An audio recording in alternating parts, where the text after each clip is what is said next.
inyo ang asawa, dala ninyo diriya sa pasanal kay pabugnaw ba aron mawala ang stress sa inyo ang asawa ninyo.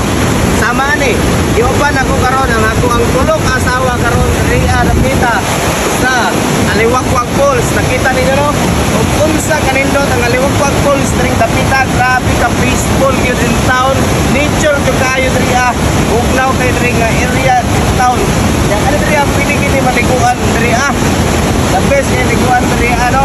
Mao ni karon nagyuban gid ako nga ang tulog ka asawa nako karon kay para dili na sila sige away. Kay samok kay sa balay sige ra sila klali sa balay. Murag iro og iring. Sige nagtumok sa balay mo ni karon nga ako jud mismo gidala sila diriya mismo sa Aliwakwag Falls. May nature kayo, bugnaw kayo ang area. Mo ni karon nga nabugnaw na ilang una-una karon kay ako magidala diriya sa Aliwakwag Falls. Og ganahan mo mula diriya, dalahan ninyo ang inyong asawa sigurado gyud matanggal ang stress o mga problema sa inyong asawa ninyo. Di ba kay? Ikaw mo to, anak eh. Nadugulan ng stress. O, tanawa ra ko ni. Ganahan mo, anak. Oh, minuto ni Ricardo. Oy, salamat kayo, Ricardo, ha. Kay gipan ko nimo. O kanino kay dala ta mo diriya karon para matanggal ang inyong mga problema ninyo aron dili na mo sige away. Tanawa ninyo. Saan to katanggal sa problema? Wala pa ng problema. Ingani na ko sila kapinangga, nangapuntis sila. Buntis si Angie.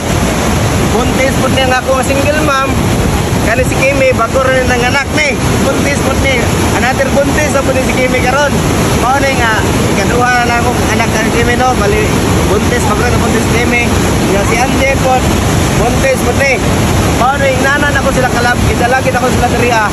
Isa kunsa kapait, kalitot. Yung asawa, dalahan yun ninyo. Katagin yung time nga mapanding ninyo permintin ninyo ang asawa para sa ni Kimi o. Di ba Kimi? Ayan po, tungkol ko na lang eh. Anong strikta mong gyapon ka? Nga idala ng ganiti ka diriya, maginana gyapon nimo ang batasan nimo.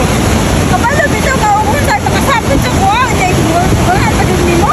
Sabi nakasapot si mo diriya. Ang duha. Karing duha. Ano? Ay, upisapot ka sa mga duha. Ikaw uli, dito ka sa gate na ulan. Bisis man dyan po tayo paganti diri akal dong. Mga sapot ng daig mga ulo ng duwa diri ah. Api pa na ako nga mapugnaw na inyo ang una-una kay gidala ta mo diriya. Asa may bugnaw ron oy. Bugnaw itaw na bugnaw na pag kita na kuan eh. Pagilom kay dong imuarang bugnaw na bugnaw. Unsa man ang taon mo? Sige ra man mo glalis. Api ba na ako nga mapugnaw ang ilang una-una diriya? Sus, sige magyapon naglalis. Paita ning style ay pero sige lang. Ang puso na ako ni nga mabanding na ko sila permente akong tulog asawa.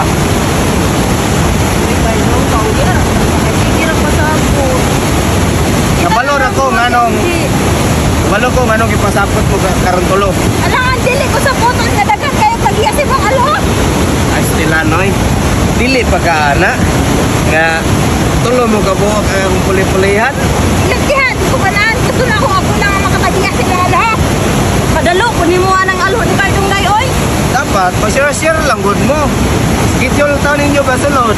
Kay Angie, imuha, ug ikaw. Bitaw Cardong, kabura bitaw na day. O ganito. Wala. Bisag sa bawra na kung lang kaya ako na sa kuha. Pero sige lang, ang importante sa kuha, kada gabi lang ko nila papagdukon. Bilang siya kayo na tama na mo sa kapatid ko sa kabura ka na si Single Ma.